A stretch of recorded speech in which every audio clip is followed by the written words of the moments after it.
பூமியிலிருந்து வெகு தொலைவில் இருக்கக்கூடிய நட்சத்திரங்களினுடைய வெப்பநிலையை பூமியிலிருந்து எப்படி மிக துல்லியமாக அளவிட முடியுது அப்படின்றதையும், அதை மிக துல்லியமாக அளவிட முடிகிறதுக்கு முக்கிய காரணமாக இருந்த நபர் யார் அப்படின்றதையும் பார்க்கலாம். 20ஆம் நூற்றாண்டுக்கு முன்னாடி நட்சத்திரங்களினுடைய வெப்பநிலை என்ன, நட்சத்திரங்கள் எதனால் ஆனது, இதெல்லாம் தெரிஞ்சுக்கிறதுக்கு விஞ்ஞானிகளுக்கு நிறைய சவால்கள் இருந்தது.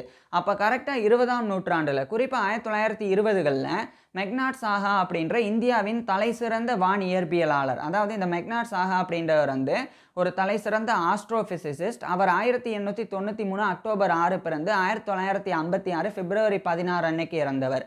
அந்த மெக்னாட் சாஹா 1920களில் சாஹா அயனிசேஷன் ஈக்குவேஷன், சாஹா அயனியாக்கம் சமன்பாடு அப்படின்னு சொல்லி ஒரு மேத்தமேட்டிக்கல் ஃபார்முலாவை இன்ட்ரடியூஸ் பண்ணாங்க. இதை பயன்படுத்தி நட்சத்திரங்களினுடைய வெப்பநிலை என்ன, நட்சத்திரங்கள் எதனால் ஆனது அப்படின்றத மிக துல்லியமாக தெரிஞ்சுக்க முடியும்.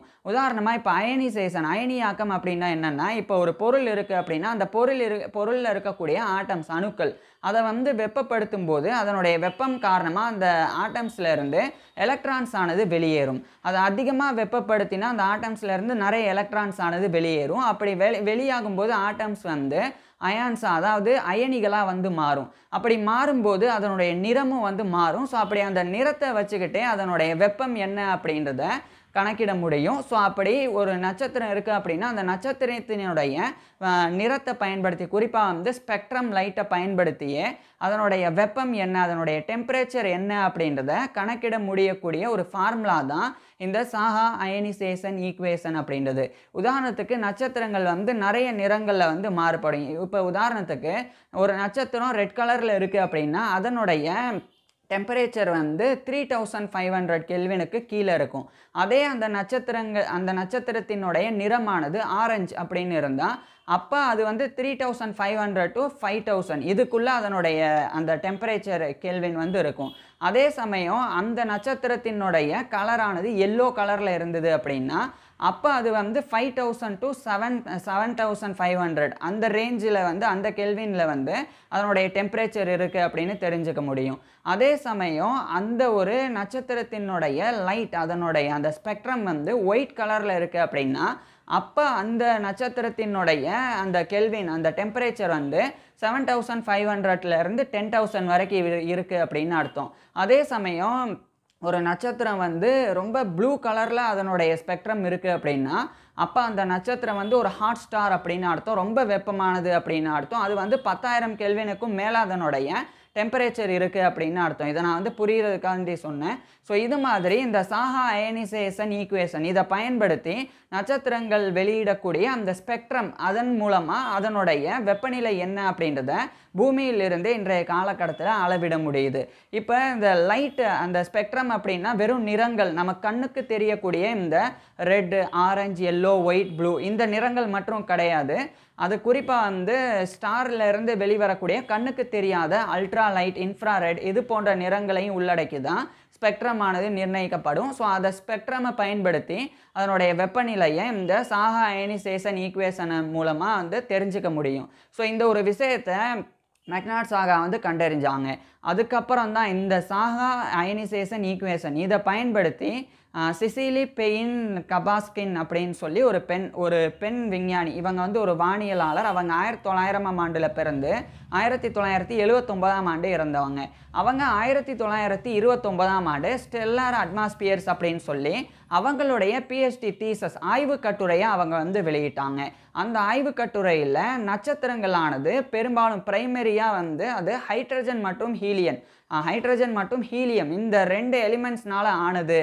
அதாவது நட்சத்திரங்கள் மற்ற எலிமெண்ட்ஸும் வந்து இருக்குது நட்சத்திரங்களில், இருந்தாலும் ஹைட்ரஜன், ஹீலியம் இந்த 2 எலிமெண்ட்ஸ் தான் வந்து ரொம்ப பெரும்பாலும் பிரைமரியாக வந்து அந்த நட்சத்திரங்கள் உருவாகிறதுக்கு காரணமாக இருக்குது. ஸோ இந்த ஒரு விஷயத்தை சிசிலி பெயின் கபாஸ்கின் அப்படின்ற அந்த பெண் வானியல் நிபுணர் வந்து கண்டறிஞ்சாங்க 1929ஆம் ஆண்டு.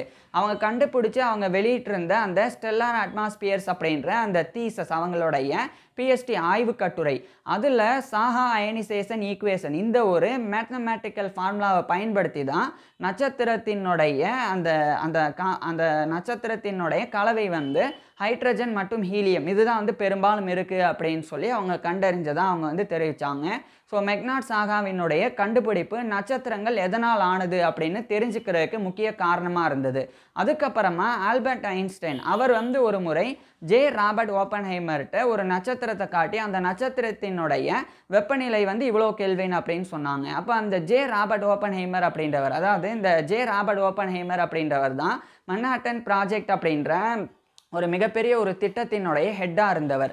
மன்ஹாட்டன் ப்ராஜெக்ட் அப்படின்னா 2ஆம் உலகப் போரின் போது அமெரிக்கா ஜப்பான் மேலே அணு ஆயுத தாக்குதல் வந்து அந்த அணுகுண்டு வீசினாங்க. ஸோ அதனுடைய ஹெட்டாக இருந்தது இந்த ஜே ராபர்ட் ஓப்பன்ஹைமர் அப்படின்ற விஞ்ஞானி தான்.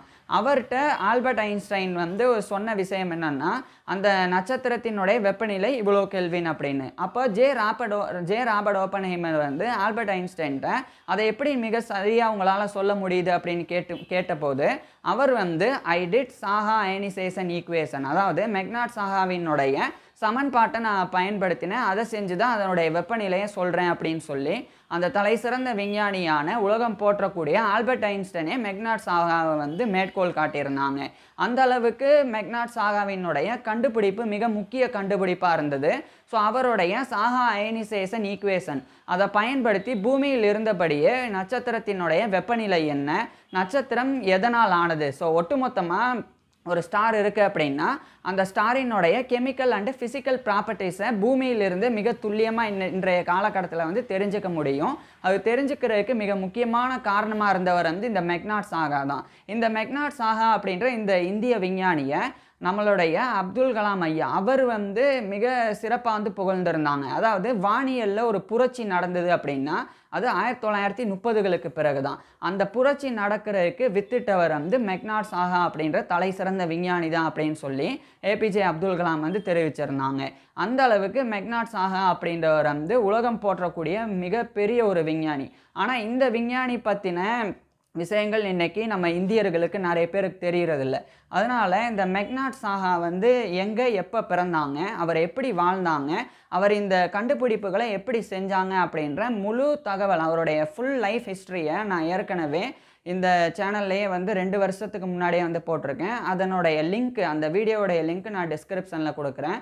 அது மட்டும் இல்லாமல் கமெண்ட்ஸ்லையும் வந்து பின் பண்ணி வைக்கிறேன். அதே மாதிரி இந்த டிஸ்பிளேயில் தொட்டு கூட நீங்கள் நேரடியாக மெக்னாட் சாகாவுடைய வாழ்க்கை வரலாறு போய் தெரிஞ்சுக்கலாம். ஸோ மெக்னாட் சாகா அப்படின்றவர் வந்து உண்மையிலேயே போற்றப்பட வேண்டிய, எப்படி ஆல்பர்ட் ஐன்ஸ்டைன், ஐசக் நியூட்டன் போன்றவர்கள் இந்த உலகில் போற்றப்படக்கூடிய ஒரு விஞ்ஞானியாக இருக்கிறாங்களோ அதே மாதிரியே மெக்னாட் சாகாவும் வந்து கொண்டாடப்படக்கூடிய ஒரு விஞ்ஞானி. ஆனால் துரதிர்ஷ்டவசமாக இன்றைய காலகட்டத்தில் மெக்னாட் சாகா வந்து அப்துல் கலாம் ஐயாவை தெரிஞ்ச வரைக்கும், அதே மாதிரி நம்பி நாராயணன், அதுக்கப்புறமா வந்து விக்ரம் சாராபாய், இவங்க அளவுக்கு கூட மெக்னாட் சாகா அப்படின்ற இந்த தலை சிறந்த விஞ்ஞானி பற்றி யாருக்குமே தெரியல. அது மட்டும் இல்லாமல் மெக்னாட் சாகா அப்படின்றவர் வந்து சாதாரணமாக பிறந்து வளர்ந்தவர்லாம் கிடையாது. இவர் பிறக்கும்போதே ஏழையாக பிறந்தாங்க. அதேமாதிரி கேஸ் டிஸ்கிரிமினேஷனும் நிறைய பாகுபாடும் இருந்தது. அதெல்லாம் கடந்து மெக்னாட் சாகா வந்து வெள்ளையர்கள் ஆட்சியின் போது பிரிட்டிஷ் இந்தியாவில் இந்த ஒரு சாதனை வந்து படைச்சிருந்தாங்க. ஸோ இதனாலேயே பெரிய பெரிய விஞ்ஞானிகள், நான் இன்னும் நிறைய விஷயங்கள் மெக்னாட் சாகா கண்டுபிடிச்ச விஷயங்கள் இந்த வீடியோவில் சொல்லலை. ஆனால் அவரை பற்றின வாழ்க்கை வரலாறு நீங்கள் தெரிஞ்சுக்கும் போது மெக்னாட் சாகா அப்படின்ற இந்த ஒரு விஞ்ஞானி எவ்வளோ பெரிய விஞ்ஞானி, எவ்வளோ நம்ம கொண்டாடி இருக்க அதாவது கொண்டாடப்பட வேண்டியவர் அப்படின்றத வந்து புரிஞ்சுக்க முடியும். தேங்க்யூ.